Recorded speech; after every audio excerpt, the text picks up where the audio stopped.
Hello friends, today our topic is prophethood. As you know, the Creator has sent thousands of prophets throughout history to convey the same message to various prophets. We are going to talk about the institution of prophethood. Do we need prophets? Would it have been possible to do without them? What have prophets added to humanity? We will explore the answers to these questions. If you're ready, let's begin.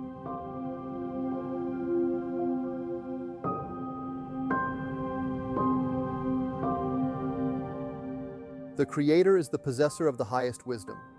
In everything the Creator does, there is a purpose, a goal, an objective. The Creator does not create anything without a purpose. The Creator does not engage in any action without a goal.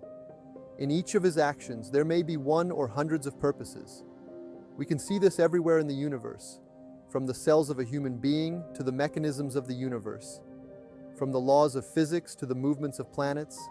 We can see that the Creator has done wise deeds everywhere and in everything. For example, if you were to examine a car, you could see the wisdom, the purposes in its parts. Each part of the car has a purpose. Even we, the humans, perform our tasks considering some benefits and purposes. We avoid futile actions. For instance, we don't install a part that doesn't belong in the engine of a car. We don't place meaningless, absurd parts such as a chair, glasses, or a trash can in the engine. In fact, we can say that the more purposes there are in a task, the more valuable it is. As humans, while we avoid futile actions and construct our tasks based on goals and benefits, surely there can be no purposelessness or uselessness in the deeds of the Creator. For example, the creation of the universe, the creation of humans, the sending of prophets. All of these involve hundreds of purposes and goals. Even the liver, which is one of the organs in a human body, has hundreds of functions.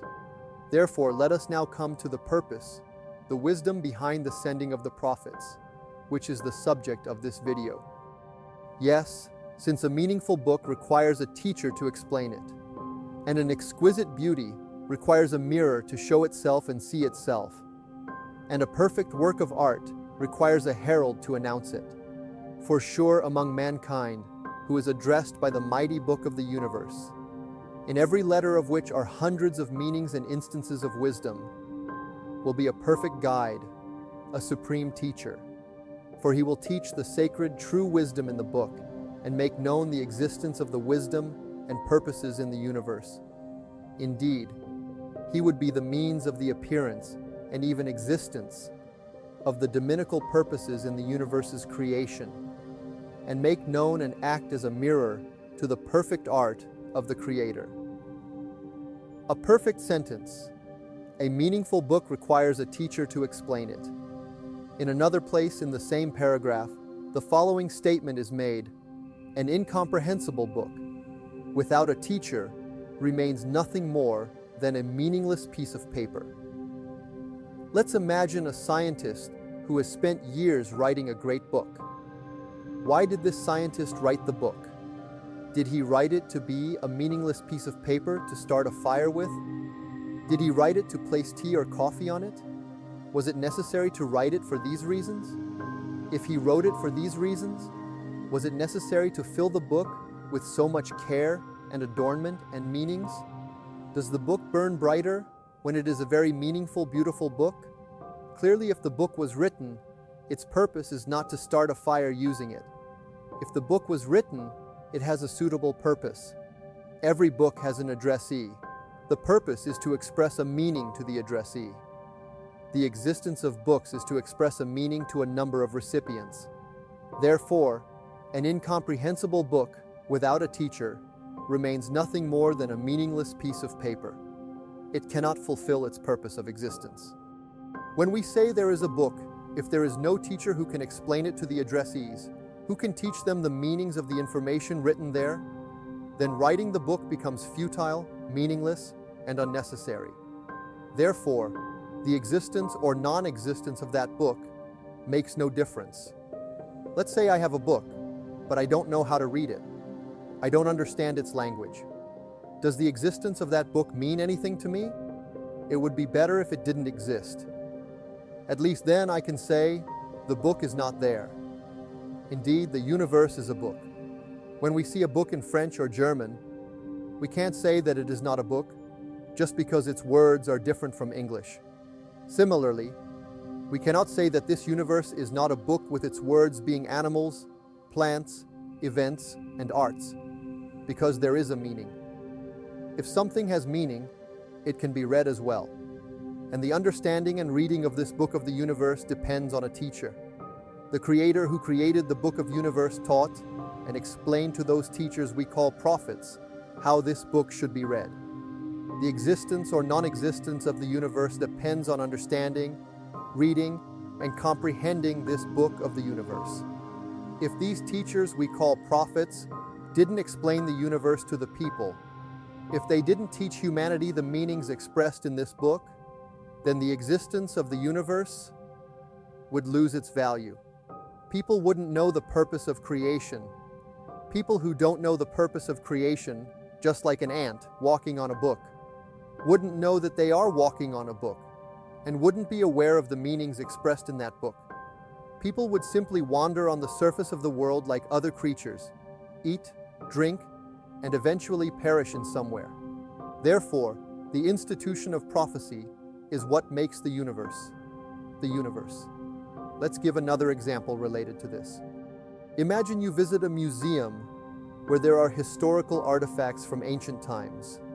If a guide doesn't tell you to whom those artifacts belong, and which nations used them, and in which years, you would only look at the artifacts. For example, if you see a sword in the Louvre Museum that dates back to ancient times, if the museum guide tells you about the nature of that sword, where it was used, who used it, and explains its entire history, your perspective towards that sword would change. You would give it the necessary importance. Otherwise, while walking through the museum, there is a high chance that you think you are just passing by an ordinary piece of sword. Why the beauty, creations, and blessings exist in the book of the universe? Why does death exist? Why do diseases exist? Who are we? Where do we come from? Where are we going? Why are these created beings were created? What are their purposes? These questions were explained to people by those teachers who understood the language of the book of universe, called prophets, and guided by the command of the Creator. The Creator decorates perfect artworks and presents them to people at every opportunity. Through his artworks, he wants to be known and admired. The artist wants to see his art and show it to others. That's why everything is adorned and artistically created. Everything, all the blessings, is created with captivating and pleasing beauty, so that people look at them and read that letter. In a way, objects and creatures are so beautifully adorned, so beautifully depicted, in such colorful positions and colors, that every flower, every tree, every fruit, every animal is shouting at me to look at it. They have alluring quality. What is this? This means that there is someone who has the will and power to show off his arts and draw humanity's attention to his own artistry, to introduce and make himself known. That's why he created beings with this purpose and intention.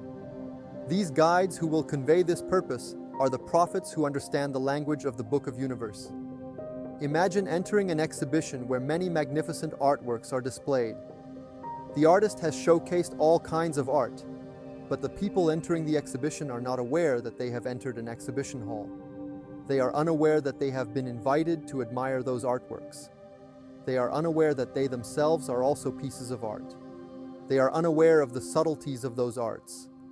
They enter through a door, partake in the refreshments, meanwhile look around without knowing why they came and leave without understanding. What happened in this situation? The exhibition went to waste. The hall went to waste. It all turned into a complete waste. That's what the universe is, an exhibition hall. The artworks in that hall are the creatures that are created within the universe. The people entering the exhibition are the humans who come into this world.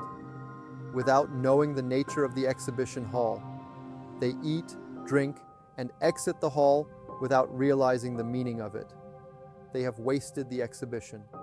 The Creator, who has wisdom in every action, who creates with hundreds of purposes and intentions, does not condemn the entire universe, not even a tiny atom, to non-existence, nothingness, absurdity, lack of wisdom, and uselessness.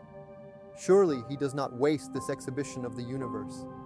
In order for this exhibition to serve its purpose, guides are created within the exhibition to enlighten the people who come to the exhibition. They make people aware of the book of the universe.